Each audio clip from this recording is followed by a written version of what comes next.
दिन दहाड़े हत्याएं मोहम्मदाबाद में हुई हैं। मोहम्मदाबाद ने उस दृश्य को देखा है। हम लोगों को ये भी दिन याद है कि 17 से पहले हम लोग यहाँ से घर जाते जाते कम से कम 20 गाड़ियां ऐसी घूमती थी जो खुले जीप पर लोग असलहे लहराते हुए दौड़ते थे और भय और आतंक का माहौल। और यहाँ से क्या पूरे यूपी से माफियाओं का समूल नाश हो जाए। कोई भी व्यक्ति मरे तो जो मरने वाला अगर अपने को पीड़ित समझ रहा है वो FIR दर्ज करा। नमस्कार दोस्तों, लोकतंत्र का महापर्व 2024 का आम चुनाव बहुत नज़दीक है और चुनाव की बिगुल बज चुकी है।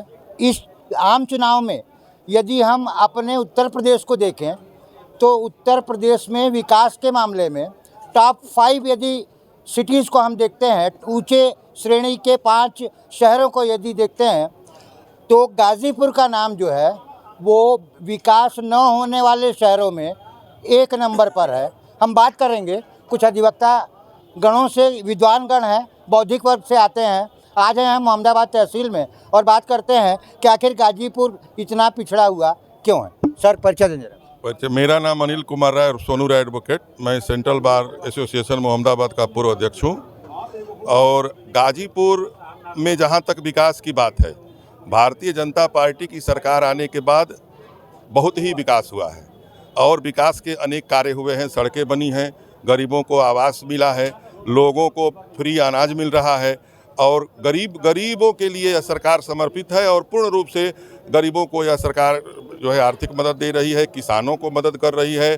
बिजली जो कभी एक सप्ताह बिजली रात को आती थी और 1 सप्ताह बिजली दिन में आती थी, आज स्थिति यह है कि 24 से 22 घंटा बिजली देहाती क्षेत्रों में दी जा रही है और पूरे जिले में हर क्षेत्र में समान रूप से विद्युत का वितरण हो रहा है और किसानों का विद्युत बिल भी सरकार ने माफ़ किया है। तो यह गवर्नमेंट जो है पूर्ण रूप से काफ़ी अच्छी चल रही है।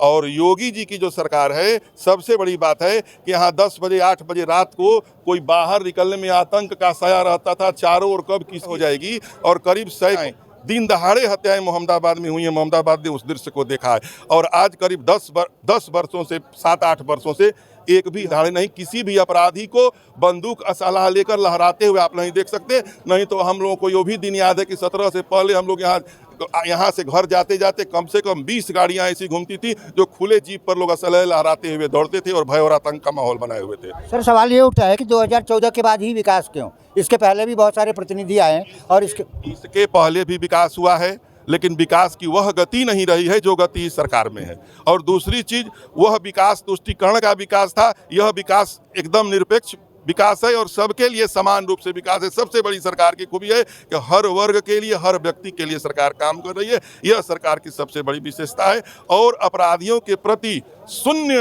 जीरो टॉलरेंस की सरकार है। किसी भी प्रकार का अपराधी कितना हो, बड़ा हो, सरकार उसको माफ़ करने वाली हम लोग देख रहे हैं। और किसी भी अपराधी की हिम्मत नहीं है कि आज वो घूम सके और खुलेआम घुल सके और किसी को धड़का सके, धमका सके। यहाँ के बनिए मोहम्मदाबाद के हैं जो गुंडई टैक्स दे करके यहाँ दुकानें चलाते थे। हाल ही में 2-4-10 वर्षों में जो विकास हुआ है, तो आखिर ये कब तक पिछड़े पायदान पर रहेगा? किस तरीके का विकास पुरुष चाहेंगे? सवाल है कि हम लोग सरकार से आगे भी मांग करेंगे कि इसमें भी तेजी आए। जिस प्रकार अन्य शहरों का विकास हुआ है, गाजीपुर का भी विकास हो। चूँकि पूर्वांचल माफियाओं के जकड़ में था, धीरे धीरे मुक्त हो रहा है। ठेकेदार जो थे वो काम नहीं कराते थे, पैसा उतार लेते थे। अब ऐसी बात नहीं, धीरे धीरे निर्माण कार्य हो रहे हैं, धीरे धीरे विकास के कार्य हो रहे हैं और हम लोगों को पूरी उम्मीद है कि अगर अगली 5 वर्ष के लिए मोदी सरकार आती है तो और विकास होगा। भारतीय जनता पार्टी ने अभी तक कोई कैंडिडेट नहीं उतारा, सर क्या कहेंगे? अब इसके बारे में तो हम कुछ नहीं कह सकते क्योंकि हम किसी राजनीतिक पार्टी से संबंधित नहीं हैं। हम इतना जानते एक विचारधारा से संबंधित हैं और उस विचारधारा को हम लोग वोटिंग करते हैं। हमको इससे मतलब नहीं कैंडिडेट कब उतारता है कब नहीं उतारता है क्या। जी आप सीरियल वाइज से उतरेगा कैंडिडेट। सीरियल वाइज हम समझे नहीं। अंतिम चरण में है, अंतिम चरण का अभी कैंडिडेट कई जगह कई जिलों का नहीं आया है। गाजीपुर का अभी नंबर है, आ जाएगा। आपको क्या लगता है कौन आ सकता है, कौन चेहरा आ सकता है? कोई भी भाजपा का जो कार्यकर्ता है, नेता है, वो आएगा। कोई दूसरी पार्टी का थोड़ा। आपको क्या लगता है वकील साहब कि यहाँ पे किसकी सरकार बनने जा रही है यहाँ लोकसभा पर? तो सर्वविदित है और भविष्य में है कि भाजपा की बहुमत से सरकार बनेगी और सरकार 400 पार के बाद जाएगा और यहाँ से क्या पूरे यूपी से माफियाओं का समूल नाश हो जाएगा। यहाँ से रेल राज्य मंत्री रहे और जो वर्तमान में जम्मू कश्मीर के राज्यपाल हैं मनोज सिन्हा जी, तो मनोज सिन्हा जी को यहाँ पर विकास पुरुष कहा जाता है। तो उन्होंने कौन कौन से काम कराए हैं, थोड़ा सा 1-2 गिना दी। अब सिन्हा जी ने तो सबसे बड़ी बात कि मऊ जो 70 वर्षों से कार्य अटका हुआ था, वो ताड़ी घाट से लेकर मऊ को जोड़ने वाला जी जी दिखाई दे रहा कार्य को उन्होंने अपने कार्यकाल में शुरू कराया और कार्य प्रारंभ हो रहा है, समाप्ति की ओर है। वहाँ उन्होंने रेलवे का ट्रेनिंग सेंटर गाजीपुर में उन्होंने बैठाया, मेडिकल कॉलेज रेलवे के लिए उन्होंने लाया और गाजीपुर में सड़कों का विकास किया। करैल में जब मोहम्मदाबाद क्षेत्र गाजीपुर के लोकसभा क्षेत्र में था, उस समय भी वो सांसद रहे हैं, तो करैल में जो सड़कें नहीं थी, जो 6 महीने आना जाना बंद, करैल पूरे तहसील से कट जाता था, तो करैल में रोडों का जाल बिछाया उन्होंने। तो तमाम विकास के कार्य उनके द्वारा किए गए हैं। अच्छा, अभी एक आप ही की तहसील में बहुत दुखद घटना हुई है, उसका कुछ प्रभाव पड़ेगा क्या चुनाव? अब हमको तो नहीं लगता कि उसका कोई प्रभाव पड़ा, उसका हमको कोई लगता नहीं कि उसका प्रभाव पड़ेगा।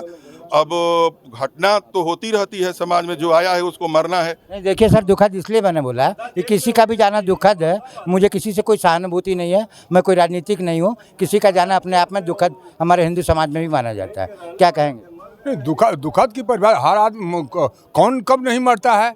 अब सवाल है कि मरने के तरीके पर, और ये अगर कहीं कोई भी कर दे, कोई भी व्यक्ति मरे, तो जो मरने वाला अगर अपने को पीड़ित समझ रहा है वो FIR दर्ज कराए, और बिना FIR दर्ज कराए ना मैं सर्टिफिकेट दे सकता हूँ और ना कोई मीडिया का व्यक्ति। इसका मीडिया ट्रायल नहीं होना चाहिए। तो अगर न दुखद है या सुखद है, ये सारी चीज़ें, ये अब तक मैं नहीं सुना कि ये FIR कहीं दर्ज हुआ है।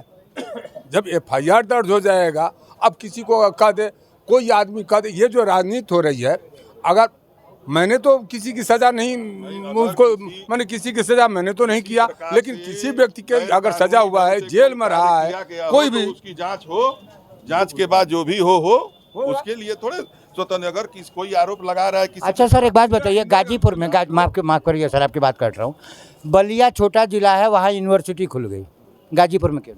यहाँ मेडिकल कॉलेज खुला, लेकिन वहाँ मेडिकल कॉलेज नहीं है। यहाँ रेलवे का, यहाँ का जो ब्रिज बना है, यहाँ का जो ब्रिज बना है, एक ही ब्रिज में रोड और वो बना है, बलिया में नहीं है।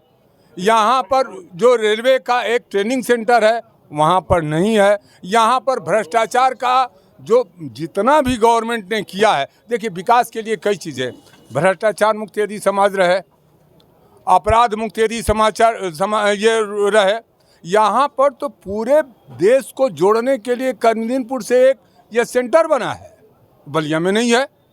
यहाँ से बलिया जुटेगा, बलिया से गाजीपुर नहीं जुटेगा। दिल्ली अगर जाना होगा तो गाजीपुर से होकर के, माने यहाँ से ये सेंटर गाजीपुर का जो हुआ है वो कहीं किसी प्रांत में नहीं हुआ। गाजीपुर का एक सबसे बड़ा दुखद ये रहा है कि मनोज सिन्हा जैसा व्यक्ति यहाँ पर हार गया।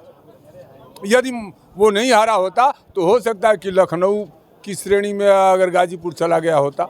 लेकिन कौन प्रत्याशी आएगा, कौन नहीं आएगा, यह विचारधारा जो भाजपा की है, उस भाजपा की विचारधारा से विकास होना है। टुकड़े टुकड़े गैंग और टुकड़े टुकड़े का गठबंधन, कोई इनसे नहीं। मैदान एकदम साफ है। पहले वो कौन उनका प्रत्याशी आया, कौन जो प्रत्याशी आया, कोई परिवार के लिए रो रहा है, कोई बिरादरी के लिए रो रहा है, कोई धर्म के लिए रो रहा है, यहाँ देश के लिए रोने वाले हैं। बस आज आश्चर्य तो ये हो रहा है कि लाल बहादुर शास्त्री की मृत्यु हुई, घटना दुखद थी, लेकिन कोई व्यक्ति रोने वाला उनके नाम पर नहीं, या जांच आज तक नहीं कराया। पंडित दीनदयाल उपाध्याय की हत्या हुई, कोई रोने वाला नहीं था, आज तक जांच उनकी ठंडे बस्ते में है। सुभाष चंद्र बोस की हत्या हुई, लेकिन कोई जांच नहीं हुई। श्यामा प्रसाद मुखर्जी की हत्या हुई, कोई जांच करने वाला नहीं है। लेकिन यह चुनावी मुद्दा जो नहीं है, उसको भी मीडिया के जरिए या मीडिया द्वारा या राजनीतिक पार्टियों द्वारा, जिस भी कारण से अगर इसको मुद्दा बना लिया जाए, तो उनके बनाने में आम जनता को इन मुद्दों से मतलब नहीं है। आम जनता को भारत को विश्व गुरु स्थापित करने में यदि कांग्रेस कर दे, सपा कर दे, बसपा कर दे, तो जनता हर विकास के साथ रहेगी। आज उस कसौटी पर भाजपा खरा उतर रही है, और भाजपा का कैंडिडेट महत्वपूर्ण नहीं है, विकास महत्वपूर्ण है। भाजपा का कैंडिडेट महत्वपूर्ण नहीं है, यहाँ पर विकास महत्वपूर्ण है। गाजीपुर की शहीदों की धरती से बौद्धिक वर्ग में हम आए हैं यहाँ पर तहसील में, और यहाँ पर जितने वकील साहब लोगों से मुलाकात हुई है उनका ये कहना है कि विकास के नाम पर जो भी व्यक्ति खड़ा होगा उसको हम वोट करेंगे और वही यहाँ का सांसद बनने जा रहा है। दोस्तों, हमारी ये छोटी सी रिपोर्ट कैसी लगी आपको हमें कमेंट में ज़रूर बताइएगा। मैं हूँ हरिओम श्रीवास्तव और आप देख रहे हैं मेरा यूट्यूब चैनल यूनिक न्यूज़ 1। बहुत बहुत धन्यवाद।